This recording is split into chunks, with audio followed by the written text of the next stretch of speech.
He is the chosen one. You must see it. I gave Qui-Gon my word. Is it the chosen one? He is. And it is the Jedi who will stand in the way of peace. It's not whether or not we fight. It's how we choose to fight that matters. I am a Jedi, like my father before me. The Force will be with you, always. And I will not be the last Jedi.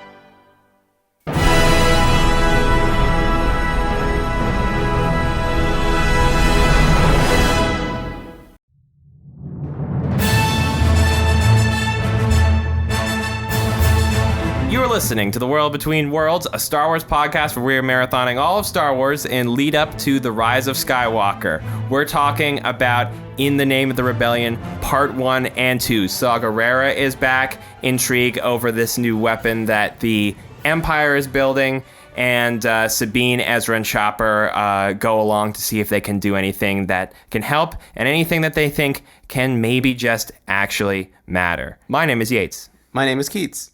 My name is Jessica. So this two-parter begins with our heroes arriving at the Yavin Rebel Alliance base. Most of the rebels we've met over the course of the story are here now, and questions are brought up over how to proceed now that the Phoenix Squadron has suffered the losses that they did in Season 3. Like the previous Saw Gerrera episode, I feel like the main theme, source of all the drama throughout the episode was setting up a contrast in ideology. But what I really loved about this one was I feel like there was a lot of really nice context on both sides of that argument where, you know, we start off and, the Rebel Alliance, as the Rebel Alliance that we're fans of and like know from everything else so far, just seems to be not in all that too hot a spot. And Saw Gerrera enters the fray with confidence and with a vision for what needs to actually get done. The Empire considers both of us criminals. At least I act like one. You target civilians, kill those who surrender, break every rule of engagement. If we degrade ourselves to the Empire's level, what will we become? There she is! That's the leader the rebellion needs! Where is that fire, that passion, when your people need it most? I hope, Senator, after you've lost, and the Empire reigns over the galaxy, unopposed, you will find some comfort in the knowledge that you fought according to the rules. That's enough. These Saw Gerrera episodes were like amazing in my opinion, and exactly what I was begging for in the last Saw Gerrera episode, because I feel like in this one you really do, at least I got the sense of, wow, if the Rebel Alliance was filled with Saw Gerreras, would that be bad? Probably, because he seems kind of like out of control, but like you really, really, really get his point. It sets up like a good moral contrast, and like it's very thought-provoking in the mind of the audience because he's just one person and he is the only one who's thinking about the Death Star. No one else is thinking on that level. And I feel like in a way, even though he's like not as moral, he's a little bit more moral in a sense because he's not caring about people's perception of him as moral. He's caring about like the greater good. He's caring about the lives of planets instead of the lives of a few. That's exactly what I was like expecting him to say when Ezra was like, we have to help get these people off board. I was like waiting for him to pull that card of like, what about like the potential future billions of lives that are going to die because of the decision you're making right now? And it's interesting that even in the beginning of the episode, Mon Mothma almost has the same point, but to a very different effect. So they'd kind of been planting seeds in Season 3, and the finale was at the point where they were ready to launch an attack against Lothal, this big attack, and then that didn't end up happening. And Mon Mothma explains to Ezra, like, sort of the same deal, like, from my vantage point where I understand everything that's going on right now, I have to think about this entire galaxy, and she shows, like, we see a gigantic map of these are all the planets where the Empire is really messing everything up right now. And so, you know, we can't just go picking planets that we know and we like because they're our friends and stuff like that. But then they also have like analysis paralysis where they do Right. like nothing instead. And Mon Mothma is a politician. So I feel like you get some of the stuff with her that you get with the Jedi Order during the Clone Wars, which is like, it's very much about the aesthetic and not necessarily about the hard truths of the matter. And like, sometimes you do just need to, like he said, like get passionate, get angry, have a debate, not just be like, oh, I'm Julie Andrews and I wear a white gown. And like, it's frustrating because I think that she was probably born into that role. So she's just going to keep doing that. But this is like a different type of world than what she is made for. Yeah, and is continuing to do. And the flip side of that is obviously Saw Gerrera, who we're introduced to him. I want to say we're supposed to think he's like 18, like just a few years older than Ahsoka when we first met him in Clone Wars. And he's been doing that ever since that point. And he is experienced and probably you would describe as world weary, but, you know, also very dialed in and very attentive and focused. I liked how they were throughout the episode like, Saw, you don't know what you're talking about. You're crazy. And he just like doesn't say anything. Yeah, he just shakes it off and starts laughing. Yeah, he like doesn't care at all. And then like everything turns out to be right. Yeah. Everything. Yeah. He kind of reminds me of Darth Maul a little bit, like the Darth Maul of like the light side of like very intense, very intelligent, like has a strong mission, has a strong role in this like whole story of Star Wars. Yeah. But he's like living on the edge, like a fringy character. Yeah. Trying out lots of like weird shit. I feel like I got more from this episode than the last Saw Gerrera one. What we were debating about Keats, where like his storyline is literally that he goes crazy. And also like he's supposed to represent in our minds, I think, like even George Lucas says like he's an old lefty, but like Saw Gerrera is supposed to represent like the leftist side of like hardcore communists who will like do whatever they think is necessary, guerrilla warfare, and then they end up becoming so confident in their position and their status as an iconoclast that they end up just like not caring about human rights anymore once they do gain power and traction. They're built for holy wars, not for setting up like a more just future. So I got all of that from this at the same time that I felt like they gave him a much fairer shake. Jessica, do you have any comment on, I watched you finish the line before they had said it, but the Kanan and Hera are really in the background here, but we get a bit of them at the beginning, and Kanan and Ezra have a discussion very early on where Ezra's just like, maybe we're doing this all wrong, like if they're not going to help us. When we were on Geonosis with Saw, we didn't always agree with how he did things. But it seems like he's the only one who doesn't care about all the politics. He just fights. Ezra, it's not whether or not we fight. It's how we choose to fight that matters. I know, Kanan. Maybe we're choosing the wrong way. Obviously, Saw Gerrera is like the perfect example about choosing to fight one way versus the other, where he's taking things out of hand, where Mon Mothma is like, people are saying to me that there's like a really strong chance that we can negotiate a peace settlement with either this corporation or with this planet. And so I didn't get what she was talking about. Yeah, I didn't quite understand it either. I about? think it all had to do with the radio tower, but I'm not sure. Yeah, she was talking about like Saw's team wants to like blow up that tower because it's becoming a big problem for the rebellion, I assume. But then when Ezra's like, why aren't we doing that? Saw seems right in this matter. She says that people in the Senate are telling her that they're like right on the edge of like negotiating a peace settlement so that their people can go through safely, I guess. It just has to do with like... Yeah, I mean, I agree, though, that like, that's fucking stupid. Mm-hmm. Oh, cool, a peace treaty so that like one ship, it's just like, really? You're still gonna fucking use like old school politics? Yeah, like, it seems like so even if it worked, yeah, it would take forever. To broker one deal while this like right, is that how everything's gonna go? That just doesn't seem like it's not even like a matter of the way she's going about this is wrong. It's just that she's going a path that's like the slowest path possible to peace, that it's almost irrelevant. Well, once again, it's like you're stuck in the old ways. What he says says to her, I do think it gets under her skin. And she walks out with sort of a brave face and kind of explodes, but then she just gets frustrated. And she's like, just fucking shut him off. Like, I'm done. Well, I mean, look at her. You know, she's this, like, little princess queen, like, and she seems very disconnected. So maybe, like, that's the whole point, is to, like, draw a comparison, like, between her and Saw's, like, both extremes. We haven't really had, like, a Mon Mothma story before. Thinking about her previous episode where she was, like, communicating to, like, all those rebellion factions, where she's like, I'm moving to the front lines now, away from politics. I think, like, if it was in a context where there was a bigger Mon Mothma story that we didn't know of, where she has, like, this hurdle of, like, trying to change her whole identity in the rebellion, that would be really interesting, where, like, we have more episodes to go off of. But I think this kind of just, like, it starts that pathway, but then kind of stops itself. Well, we talked about how, like, it would be interesting to, like, see, like, a show about, like, the politicians in the Republic and, like, them actually, like, trying to do stuff, like, things actually being accomplished. Like, I feel like that's a cool angle in Star Wars. Right, but this doesn't even feel like that. No, it's not. Yeah. But, like, if we, like, had that more fleshed out. We might look at this stuff differently. Right, exactly.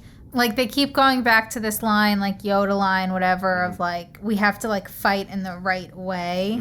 And I think it always goes back to, like, recruiting more people into the Rebel Alliance. Like, you know, that's, like, how Zeb got Agent Callus, and that was, like, a huge step forward. And, like, while there's something right to what Saw was saying about, like, forget the prisoners. There's prisoners all over the universe. Those are just, like, 10 people. We have to focus on, like, the bigger picture here. By saving those people, now they're all a part of the Rebel Alliance, and the Rebel Alliance has grown, and they might contribute something very, very meaningful to what the Rebel Alliance can create. So it's kind of like destruction versus creation. Cool. I mean, I thought about that because I know that's something you love whenever it happens, but I didn't really bite into it when it happened. Why they pay me the big bucks, baby. I really liked Ezra and Sabine paired together in this. I thought they're at the point now where I just really like their dynamic and, like, saving each other constantly. I thought that was fun. It's definitely been a while since we've just put them together and they're, like, assigned verbally as the kids. Like, it's been a while since that's happened. I like that too. Now they're the slightly older kids now. Yeah, and I like this dilemma of, like you said earlier, just, like, it's a matter of ideology. Just, like, throwing children into an ideological battle of, like, where do you fall? Yeah, I thought that was great because, well, and they pretty much say it at the beginning, like, Kanan and Hera, they've already made up their minds. Like, you know, they're like your parents where you bring up a name and they're like, oh my God, let's not talk about him. There was this one moment where Hera was like, this is not up for debate. Yeah, but it's not up for discussion, and we have our orders. And you could just see in Ezra's eyes, like, what the fuck is this? Like, and then later on, Hera's like, yeah, he was right. I like how they put that in there because I think that harkens back to, like, the larger message from Clone Wars. When you're in these, like, conflictual situations, like, you end up compromising the way that you think things should be, and things feel wrong sometimes and you don't know what the outcome will be, like, of these, like, small compromises you're making along the way because you're just trying your best in the dark, and, like, maybe it'll come back to bite you. Yeah, I really liked that moment too. I also really liked it just because I can't remember the last time I saw Hera, like, genuinely, like, angry or, like, frustrated or I noticed that as well. Sort of not irritable, but perhaps a bit defeatist. I really appreciated that. Also, just because I've been thinking pretty much since I've been watching these episodes in, like, season 3 about, you said, like, you hope all these relationships continue to evolve, and I think even in small ways we see here things change in, I think, pretty cool ways, at least in that, and even if it's small. Well, I think that a relationship that has evolved is Hera and Kanan, because Kanan is just, like, gaining new power levels all the time. And he's so connected with the Force, and he's just so, like, zen. I like that action sequence where he was, like, seeing for her. Yeah, I thought that was great. I love that. It was a lot of fun. I love when they, like, use him like that. So Commander Titus shows back up. I think, is this for the last time he blows up? Yeah, he blows straight up. I love seeing hilarious pratfall characters for Ezra and Sabine to just kick around for whenever they want. This is Commander Brom Titus. Is this some kind of a joke? I am Commander Brom Titus, and I demand an explanation immediately. Oh, this is so typical of our luck. He has major bags under his eyes. I always noticed that.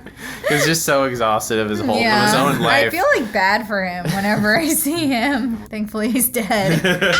I think it was back when we were talking about the season 3 finale. We were talking about Ezra's characterization a lot, referring to him as like cocky or like childish. We're just like talking about his progression, but I feel like this is like an example of like the kind of Ezra that I gravitate towards the most. It harkens a lot back to his origin, where he's a lot more of like a free thinker. Yeah. And he's also like really goofy and childish at the same time. And I love like seeing the contrast between him like playing off of his enemies next to Sabine, who like is taking everything really seriously. What do you mean she's taking everything really seriously? Like throughout the entire, this is like the most like serious I've seen I think Sabine. she's just like the straight man, but she makes a lot of quips, but it's very like deadpan. She's like very like, she's very like roll eyes. Emoji. Yeah, very roll eyes emoji. Meanwhile, Ezra's like waving to his enemies across the I the love thing. that. He did it That two was times this episode. That was so cute. Yeah, it was cute. That was cute. Speaking of cute, Chopper had a bunch of great highlights. These were such great Chopper episodes. That was fucking hilarious. He took the lead. Stop right there. Apologies, sir, but this droid was ordered to evacuate us. We have our orders. The ship is being held for the commander.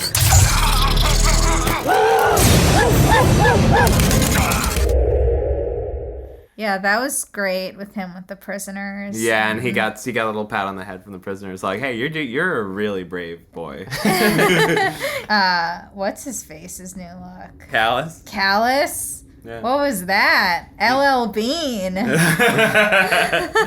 To be honest, I kind of like the slick back look a little more than the really? bangs. But I like his jacket. He's got like scruff underneath like his mutton chops. He's got scruff and he's got like a He middle shows up. part. He might as well be chopping wood with like an axe and just like, time to get to work, boys. Yeah. He looks like a mix of like Sawyer from Lost and also that prince in Shrek 2, 3. Donkey! I'm really happy for him. I Me mean, too. it was really great to see him. Yeah, you were betting on him dying, which, you know, I probably was as well when I was watching the show. So much better. And they Maybe. take you through the lesson that they're trying to teach you, which is that even though it feels really good and is very important to kill your enemies, it's more important to make your enemies your friend. Because if you always have to kill your enemies, then it's just nonstop killing because you're always going to be making new enemies through your killing. But if you make your enemies... I disagree.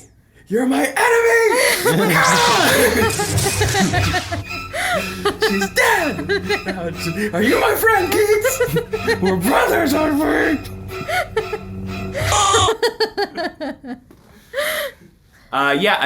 We get really closer to the Death Star.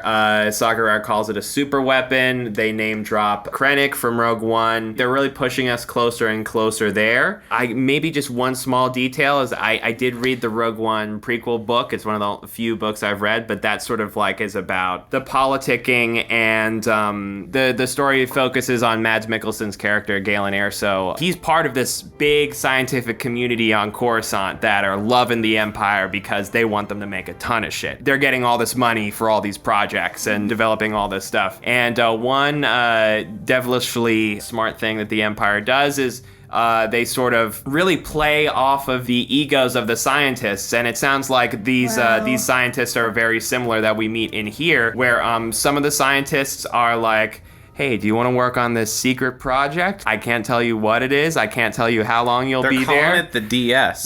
they don't say that, but it's secret. I can't tell you when you'll be back home, but I will tell you that all of your friends are going to be jealous of you. Star Wars makes so many great points. I was just going to say the people that say no disappear. Those are these like people Galen. that are in the thing. They just get Do you taken mean away. literally, or do you just mean like... They will be either, no one really knows. Some of them will be killed probably, and other ones will be forced to work on the Death Star against their will, like the scientists we see in Rogue One briefly. Right. Okay. I thought you were referring to the actual people we saw in this episode. No, I was like, are they nameless people? By no indication were they those people, but it's sort of focused on this sort of academic world that's on Coruscant that we never see in the movies. Good. So they didn't mention any like ancient Egyptian looking pharaohs Bros or the Grinch. No, we didn't. We'll have to find out what that dude's name is. Avatar, little blue horn, pink horn. Yeah, none of those people specifically, as far as I remember. Okay, wait. Quick nerd out literary professor moment, which, I normally hate doing, but it's just organic. So, okay, the first science fiction book is Frankenstein. Yes. And I read that book when I was in China, and it was really boring, and I'm like, fuck this. But honestly, it's one of, like, the best books ever because it makes, like, the best point of, like, science fiction and why it's, like, a quasi, like, horror genre is that whole, like, harkening back to, like, the tree of knowledge, like, eating that apple, like, and, like, science is so amazing and creative and compelling, and you get to, like, build new realities, and many scientists have, like, good moral, like, reasons in their academics, but then they create things that become out of their control. We can't control what we create is the main message of that book. And every single science fiction thing is just a variation of what she did with that. Mm-hmm. And she was like the first person to do that. I'll have to look it up. Frankenstein. This episode was awesome. I remember it being very good, and it was. I remember just being floored when I watched it for the first time when it was premiering, and I was just like, it completely like brought Rebels up to a new standard, which already felt so impossible. Well, yeah, it was just, I remember it's the new season starting, and I was just like, well, it's the last season. What are they going to successfully keep knocking it out of the park and leave me happy? And this was, I think, the first real good indicator of something really good coming. I think that this is the best Star Wars stuff. I mean, I say it literally every episode, but it's just like keeps getting better. This whole episode was just like you were talking about it before we started recording. It just like raised the bar on every level by just a little bit, and it makes like it's just a situation. It just makes the whole thing better. Yeah, it's just like even every little bit makes a lot. Yeah, the writing's a little bit better. The way it's directed is a little bit better. Just the music, very movie-like. Yeah, I noticed the music a lot very more good. This time. For the next episode, you'll need to have watched Season 4, Episode 5, The Occupation, Episode 6, Flight of the Defender, and Episode 7, Kindred. My name's Yates. My name is Keats. My name is Jessica. And may the Jessica be with you always. Saw off.